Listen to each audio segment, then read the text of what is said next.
there was a hole in the fence that we didn't notice, and his collar that had his name and our phone number on it in case he got lost was actually stuck in the fence where he was out. I immediately, went looking for him for about 2 hours. I got in the car and drove all over town, but, to no avail.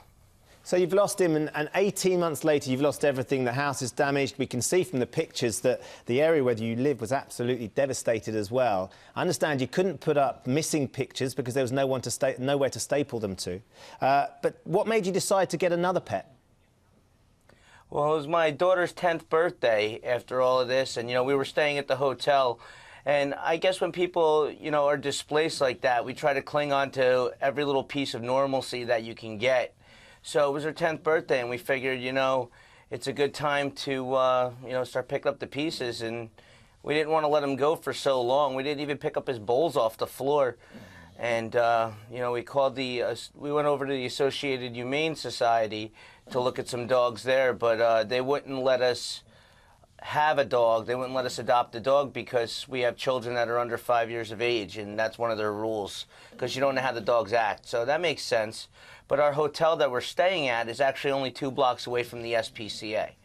So we went over there. That's a bit like, Chuck, that's a bit like our RSPCA over here. They take in lots of pets and stuff. But so you get yourself to the dog pound or the dog centre, and you're looking around and you see the first pit bull that looks rather like Reckless to you, didn't it? A little bit heavier and a little bit wider, but yeah, it looked just like him. It was almost like my brain didn't notice it because it was almost disbelief. And what was his reaction when he saw you then, Chuck? Well, he jumped about 3.5 feet off the ground, twice. I mean, you saw the glass. There was like a little, piece of glass in front, obviously, and he was up there. He had some good height. Great height. Look, Alicia and Chuck, I'm afraid we're out of time, but thank you so much for joining us this morning. It is a really, really wonderful tale, and I'm sure just brought a little bit of light to what has probably been a very dark time for your community, particularly.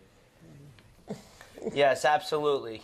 Thank you so much for joining us and sharing your tale, and good old Reckless slept through the whole thing like a true star. Thanks for having us. It's been a wild ride.